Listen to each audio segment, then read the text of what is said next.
The tattoo on my wrist says gypsy, and it's appropriate because I'm a traveler.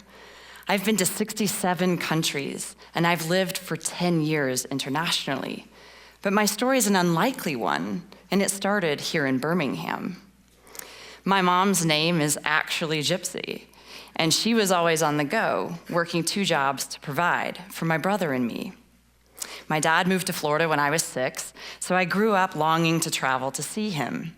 And although we didn't have the means to travel very much, I saw the world through the characters in books. I'd sneak as many as I could into my magical butterfly-covered sleeping bag, and I'd read ones like The Jungle Book, and I fell in love with a long-haired Indian boy called Mowgli, and I wanted to be just like his girlfriend, Shanti.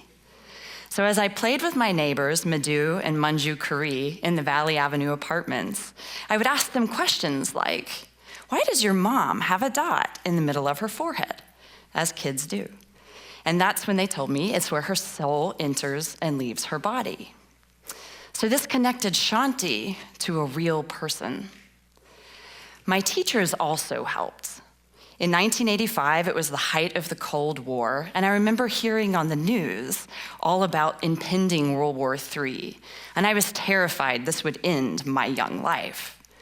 And my teachers decided that we fear what we don't know, so they threw away the curriculum that year. And instead, at public school in Alabama, we learned all about Russian culture, values, music, language, and history.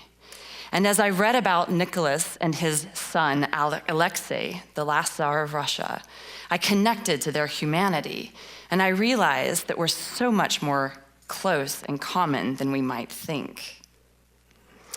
So as I ended college, my university took us on a backpacking trip to Europe. Now, I didn't have a dime or a passport at this point, but I knew that I needed to go anyway. So I took out a loan for $5,000 at 24% interest, which took me 5 years to pay back. I know, it's not fiscally responsible. But I went anyway, and it changed my life forever. At 24, I got the chance to move to Paris with my company, and I jumped at that chance. And I kept jumping for the next 9 years. I lived in Paris, Germany, Amsterdam, Hong Kong, London, Dubai, South Africa, and finally Russia. I traveled and saw all the places I had read about as a young girl. And then somewhere in my early 30s, I listened to reason and to convention, and I attempted to shut the book on my Peter Pan lifestyle. I settled down in London with one person and one job, and I tried very hard to stifle my inner gypsy. It didn't feel right, but it felt required. And so early one Monday morning in October 2005, I woke up. As I landed in Amsterdam on my weekly commute from London, it was a beautiful blue sky day, much like we have here. And it was a perfect golf day. It reminded me of a game I had played 2 weeks prior with a darling and dear close friend called Leslie. So thinking of her, I sent her a text, and I forgot about it, went on with my day. A couple of hours later, I got a text back from her number saying simply, she's gone. Now, I had just talked to her on Friday, and this was Monday, so I was confused, and I called her boyfriend to ask what had happened. That's when he let me know that she had had a heart attack and died just a few hours before. She was 29.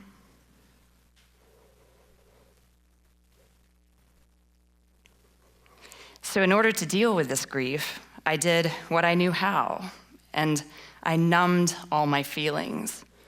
This works well for grief, but horribly for happiness. You can't do both. And so this in part led to the slow death of another very important relationship in my life when I realized I had been numb for a very long time. I longed to feel anything at all. So I decided the only thing I could do was jumpstart my heart through fear, the primal kind.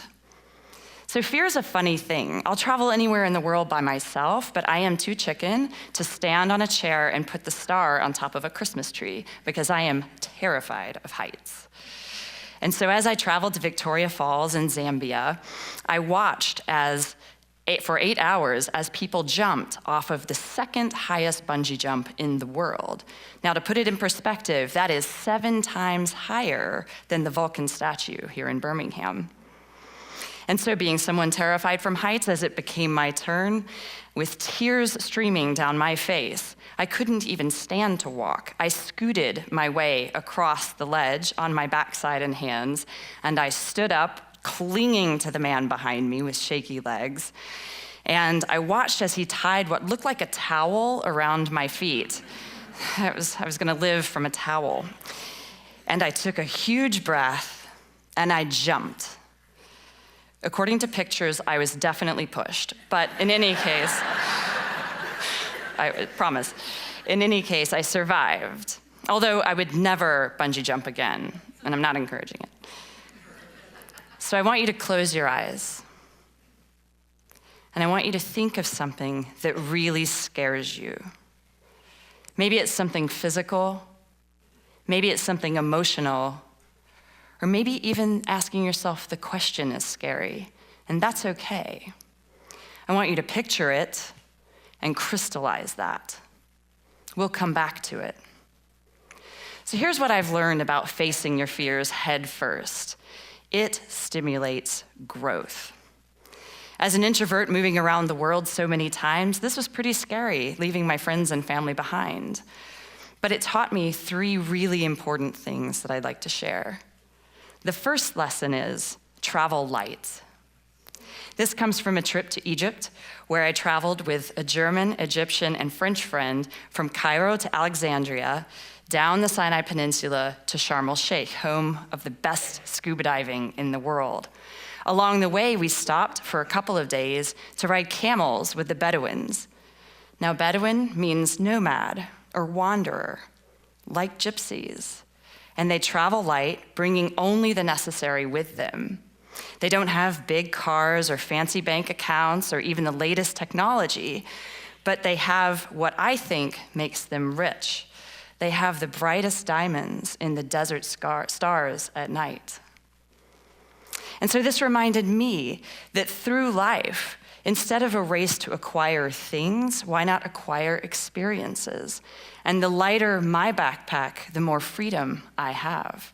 So travel light and cut out the non-essential. The second lesson is that we can choose what we see. This story comes from a trip to Koh Samui in Thailand. It's a lot like the movie The Beach, that kind of scenery. And this was when I went for my first night scuba dive. As I stepped off the boat into the dark, murky, black water and descended 80 feet, I realized that this is a bad time to have a big imagination, because there could have been something like Jaws next to me, but there could have also been the most beautiful and rare fish. In fact, the only thing I could see is what I turned my flashlight on. And so this reminds me that everything is around us all the time. The good, the bad, the terrifying, and the beautiful. And it is up to us, it's our choice to focus on what we want to see. The third lesson is to take the detours. As I traveled with a friend to Vietnam from Hanoi in the north to Ho Chi Minh City in the south, it's about 720 miles, a 2-hour plane ride or about an 18-hour bus ride. And we decided to take the inefficient route. Along the way, we were able to see so many towns that aren't written about in guidebooks, and one in particular called Hoi An still remains one of the most beautiful things I've ever seen. See, the good stuff lies in the detours, because the destination we can imagine is so much more limited than the possibilities presented by the detours. I'm on my own personal detour now. After 18 years in corporate America, last year I decided to step off into the unknown. I have a huge fear of failure, but I have faith in the invisible cord that has protected me so many times before. So as I turn 40 this year, my greatest fear is no longer sharks or heights, but it's actually not doing something that really, truly matters in the world and impacts others. And so I'm changing it. Last year, I started an organization called Culture Relay here in Birmingham. Culture Relay's mission is to connect girls around the world who seem very different, but to teach them that we are so much more alike than we might think or than the news might say. Together, we'll write our own book of possibilities. So we might not all travel the world, and that's okay, but I want you to pick up your mental passport and go back to that fear you thought about earlier. See, the purpose of life is not to be comfortable, but it's to grow. And fear is great soil for growth. So as you come to the unknown places, whether in the world or in your heart, there will be a ledge that you come to. And when you get there, don't hesitate. Don't wait for someone to push you. Jump.